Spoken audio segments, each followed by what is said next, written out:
Nothing is easier than to deceive oneself. Ludwig Wittgenstein. The date is March 4th, 2022. A house sits quiet in the deep of a winter night. Snow covers the ground in a clean, white sheet. Inside, the lights are low. A man, just 39 years old, is found in his bed. He is unresponsive.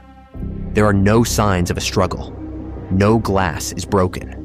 No furniture is overturned. The room is calm, almost serene. But this is a sleep from which he will not wake. This quiet end is only the beginning of a long and complicated story. In the center of this story of loss is his wife, Kouri Richins. She becomes the public face of the family's grief. She is a mother left to raise 3 boys alone. Her pain seems palpable. Her words are those of a woman whose world has been torn apart. She speaks about loss. She speaks about memory. She speaks about explaining an irreversible absence to her children. The world sees a widow navigating an unbearable new reality. In the months that follow Eric's death, Kouri writes a book for children. It is a small book with soft illustrations and simple words. The title is Are You With Me? It offers a message of comfort that love continues after life ends. Published a year after Eric's death, many accept this story and buy the book. Before the questions and the accusations, there was a life that looked normal.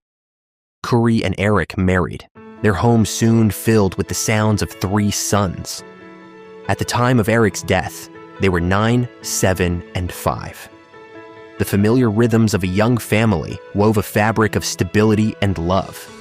A comfortable home near Park City, Utah. On social media, a portrait of the American dream. But the image began to crack under scrutiny. They married in 2013 and signed a prenuptial agreement. No rights to each other's property, except if Eric died while they were lawfully married. The story of love and loss now included finance and motive. Prosecutors argued she was deeply unhappy and presented evidence suggesting an affair.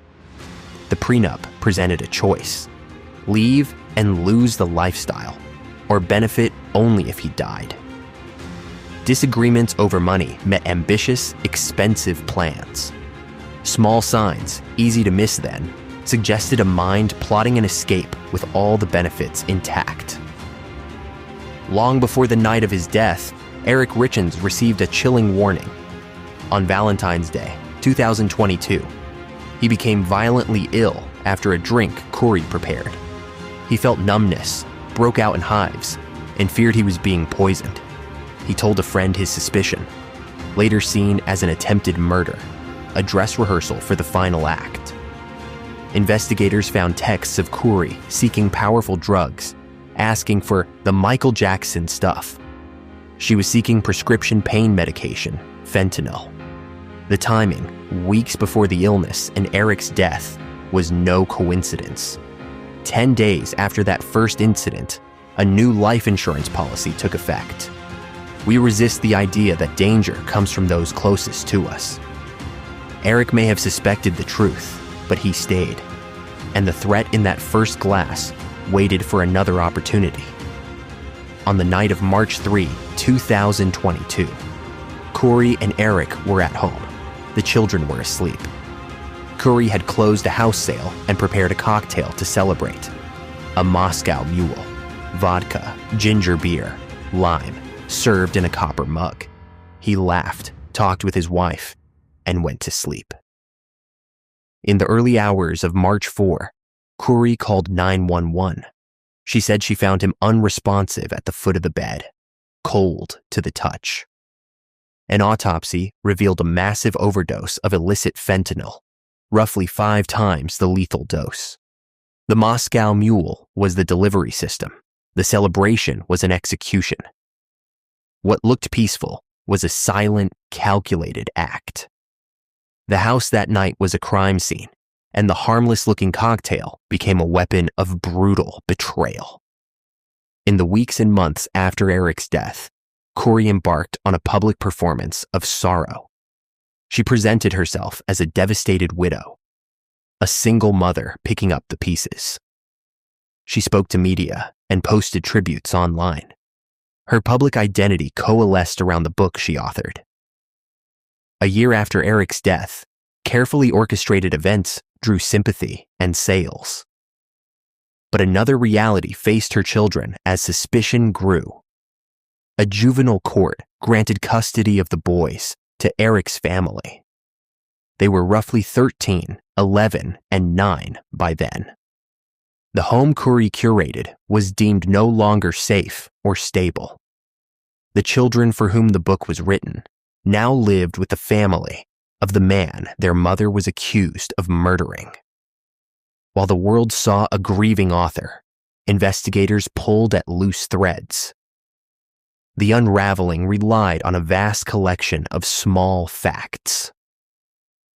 Kouri stood to gain more than $2.2 million through several policies.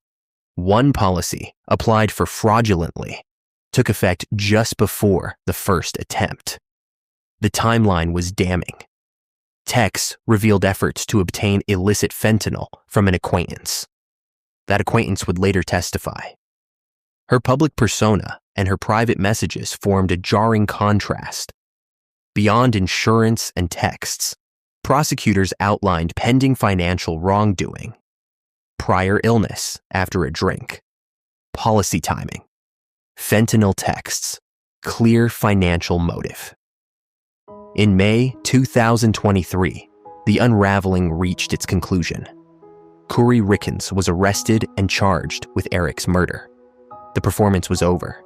The legal reality had begun. The trial of Kouri Richins was a spectacle of quiet tension. Piece by methodical piece, the prosecution laid out its case. They showed finances, insurance, and expert testimony from the medical examiner.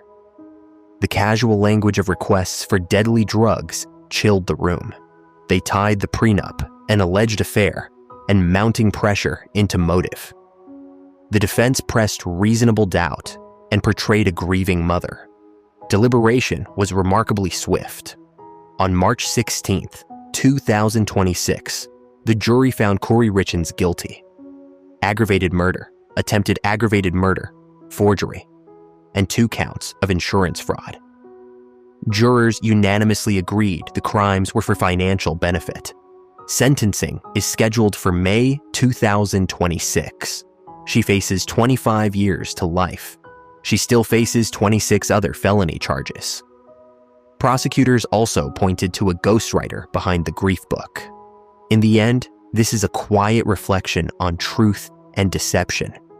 Nothing is easier than to deceive oneself. We want simple stories. We want grief to be pure, love uncomplicated. We accept the grieving author because it comforts us. But this case asks us to look closer, into the shadows behind the light. The images linger. An empty chair, a small shoe, a page of gentle illustrations now heavy with meaning. The house that once held laughter now holds echoes. The children must navigate a world where their mother is the reason their father is gone. Deception can wear sorrow, rite of angels, and pour a celebratory drink. Truth is often loud, reports, toxicology, testimony. It dismantles the narratives we build. We hold both the profound loss and the hard-won truth in the same unsteady hand.